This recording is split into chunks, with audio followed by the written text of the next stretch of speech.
if you play Can't Wait one more time, then I'm going to have to play the Who Wants to Be a Millionaire clip one more time, and you know I'm going to do that, so hit it. Well, simply Can't wait. to pick the Pittsburgh Steelers. It's a sweep with the Steelers, which means we move on to our next game. And that game would be, I believe, I'm not sure, but we do have some choices, Meredith. The U.S. icon Uncle Sam was based on Samuel Wilson, who worked during the War of 1812 as a what? I don't know, but he rode on horseback, which is a colt. Do the Colts play the Bengals in this one? They do. Here, baby, I'm a millionaire. You're a millionaire? Unfortunately, Jake, that question was only worth $50. In Monopoly money? Yeah. With that, you can almost buy Baltic Avenue. I'm pumped, man. I'm going for the sweep of the yellow houses. Baltic is brown. Oh. Yeah, you're in that area of the town. Alright. Alrighty then, that's... Oh, okay. Next up, we got Colts and Bengals. Andrew Luck, the bearded man, against the Bengals, led by the redheaded man, Andy Dalton. You know what? The Bengals have had an interesting last couple of years. Giovanni Bernard took over as a rookie running back, had an excellent year. Then he lost the spot to another rookie running back, Jeremy Hill, who has played amazing. On the other side, we get the Colts, led by Andrew Luck. They've had some weaknesses on defense. Who slows down who in this game? Will Jeremy Hill be able to knock off Andrew Luck in the house that Peyton built? Jake. Yes. That's your full answer. Yes, Bengals will beat the Colts. No, I think that, Andy Dalton and the Bengals have been knocking on the door for 3 years. I think, this is the fire that needs to be lighted under Andy Dalton, not just Derek Carr. If you listened to our draft show a while ago, who I backtracked on and wanted to pick Swanson for, but never mind, they didn't pick Swanson. Whoever they did pick, it's worked out pretty well for them so far. They're in the playoffs again. 4th straight year. Andy Dalton has become one of the first quarterbacks to ever do that, I believe. Leads the team to the playoffs in his first 4 consecutive years. And I think he's finally going to lead them to a win. Indy got lucky last year against Kansas City, I'm not going to lie, and here's why. Kansas City had everybody on that team injured in the second half of that game. Luck is no longer on their side. The beard is no longer to be feared. Wait, Luck is on their side. Luck is on their side. Rockets, red glare, and Cincinnati goes through over Indianapolis. All right. Cincinnati, I give them credit. Got a pretty good running tech. Jeremy Hill, a pretty good running back. Overall, this is probably the most average team in the playoffs. There is nothing exceptional about this football team. They are 20th on defense. Straight up, they're 20th in opposing passing yards, 20th in opposing rushing yards. Besides the run game, they have a horrible pass game. This is the most average team you can probably find here. At least Indy excels at something. They're the number 1 passing attack.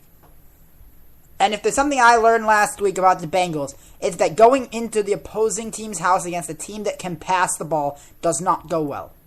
Sure, they beat Denver, but they got smacked by Pittsburgh. They barely had opportunities. Barely. I gotta go with Indianapolis. I went with them last year. It's not gonna be a shellacking. But it could be a beatdown. We will see. Look, I went with them last year. Everybody else went with Kansas City. I got it right, so I'm going to do it again. The Indianapolis Colts, Andrew Luck, they get the win. And you know what? Part of this has to do with the fact that Bengals let me down last year when I said they were going to get to the Super Bowl. Which didn't happen, Andy. Ugh. All right. So I believe it's now time for Elijah to make his pick. Elijah, what are we talking about right here? I'll talk about that later. But Jake, let's just go back to your point with this Chiefs-Colts game and how that it was luck. Let me say something first. Andy Reid is a dear friend of mine. Andy Reid? Oh, Andy Reid. Yeah, Andy Reid is a dear friend of mine. I'm sure you are. He ate you once. But luck was not the thing that sent him home. But the thing that sent him home was Andrew Luck, a different type of luck. Oh, wow, good wordplay. Now tell me, what are we talking about so you can hit the clip? What game are we talking about again? All right, and we're moving on to our... I take the Colts. All right, you took the Colts, and we're moving on to our next game. Meat inspector, Packers. mail deliverer, Post office, Browns. historian, weapons mechanic. Arsenal. I'm sorry, none of these are correct. We're not going home with $1 million today, but we are going home with another pick to make. It is between Los Leones de Detroit and the Cowboys of Dallas. This is the Thanksgiving showdown. Both these teams always play on Thanksgiving. And we are giving thanks that these two teams are going up against each other. Ndamukong Suh, who just must be numb with excitement that he gets to go up against the Dallas Cowboys. And Demarcus Murray. I call him that. There are my boy. There are rumors that Ndamukong Suh will not be able to play because he's too numb. That would really be a shame. I think the only thing that's numb is his cold heart. I think it would numb the impact that this game will have on the playoff. I believe it would numb the Asamoah. It would numb the Asamoah. Is Namdi Asamoah even in the playoffs? No, he's not. He's not even in the league anymore. But Dallas will be. Wait, is he not in the league? Yeah, the Niners cut it. But you know what? Who's not getting cut with these playoffs? The Dallas Cowboys at home. The wait is over. This is the year of redemption for so many teams.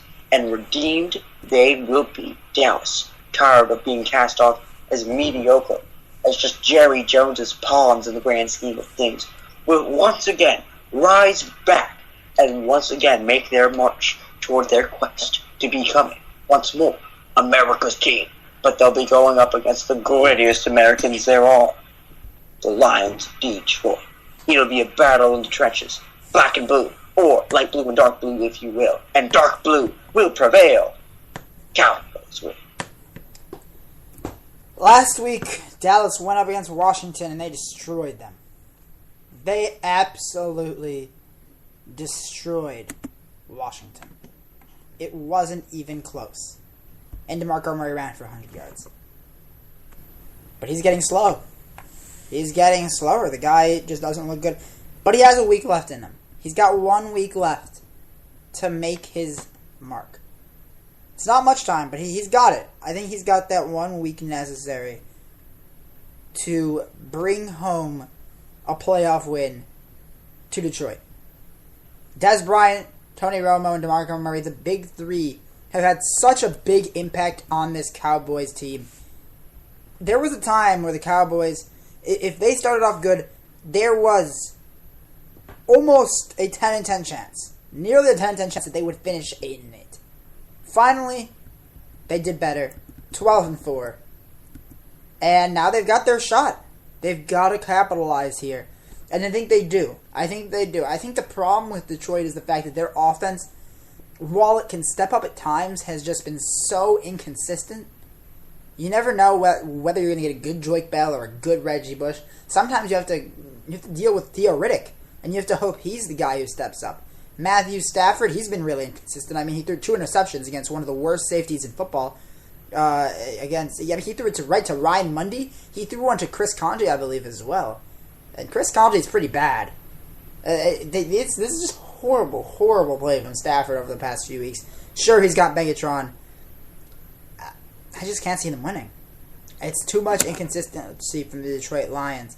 Going up against a great offense, I think this is very similar to last week against Green Bay, though Dallas is not quite as dominant at home. Dallas wins and books themselves a spot in Lambeau, which I will be at, against the Green Bay Packers. All right, over to Elijah now with his pick. Well, when we started talking about the Cowboys, I kind of forgot that we were talking about Playoffs? You kidding me? Playoffs? Yeah, that was a shocker right there.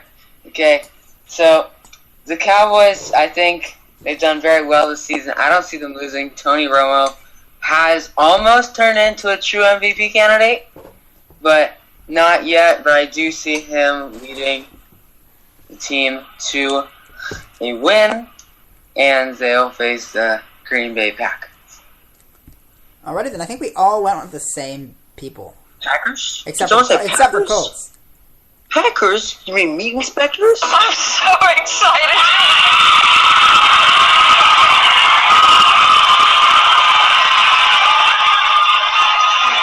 The answer was A, meat inspector, and the old guy with the beard won $1 million. But yeah, we should expect some more meat, or football, if you will.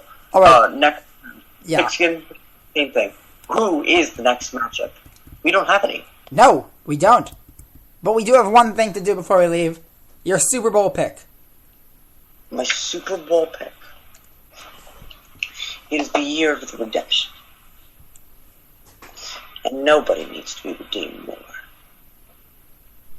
than Peyton Manning and the Denver Broncos. So they'll win. Who will they beat? Another team that will be redeemed of its humiliation thanks to fake refs and real blunders from a real team earlier this year. The Green Bay Packers going to Seattle, and it goes south in the Northwest for Seattle. But the Cheeseheads return, but it turns out this time Dallas is no longer title town because the Super Bowl is being played in Arizona. That's not title town for them either, but it is for Denver. In the West Coast this time. The Broncos take it away. Manning defeats Rodgers in what should be just round one of what will become a great NFL rivalry. Wait, but Peyton Manning's like 300 years old. Yes, there will be round two next year. The Packers actually go in. I know, to they Denver. go to Denver. They go to Denver. Hopefully they'll be at that one. We We'll host see. Seattle. We host Seattle, finally. It's been a Need while. some- Do we get a foul, Mary? Do we have it reserved? Alright, I'm going with the exact same thing as you, so there's not much else to say. Peyton Manning wins against Aaron Rodgers. Many long days of sadness for me as a Packer fan. Hey, at least we made it to the Super Bowl. Elijah, do you have a Super Bowl pick? This is blasphemous. Absolutely blasphemous, I tell you. Okay, By the way, time out. I just want to point out that my brother is Stephen A. Smith, but neither of us are Skip Bayless, even though we all picked the Cowboys. How about them Cowboys? this goes for both of you guys. Peyton Manning, 2 words, and Super Bowl, 2 words, do not click. Okay? 43-8. May I remind you, 43-8, including the first play of the game, a safety. That was Manny Ramirez's fault. That was Manny Ramirez's fault. That was Manny being Manny. He was no good with the Red Sox. Okay, And I then don't he care. tried to become a baseball player, a football player with Denver. Okay, so, anyway, I see Peyton Manning and his Broncos with an early exit. Credit to the Pittsburgh Steelers. And if Le'Veon Bell is fine and he's ready to go for this wild card game, and he plays well in that game against the Broncos, heck yeah, I see him going on to face the New England Patriots in the AFC Championship. I can assure you the Seattle Seahawks will be in the NFC. It will be in the Super Bowl over the Packers and the Packers. And now for the Steelers versus the Patriots, Big Ben is a deity of friends of mine. Oh my god. It's a toss-up here, really. For right now, though, I'll take the safe pick under the conditions that I don't know Le'Veon Bell's status health-wise. So I'll take the Patriots, and then the Seattle Seahawks will repeat as champions against the New England Patriots. Richard Sherman will eat his Campbell chicken soup, Oh, yeah. and What about Alberto beef jerky? He eats Alberto beef jerky, too, with Stephen A. excuse me, okay, whatever. Marshawn Lynch will be going to Disney World against the Patriots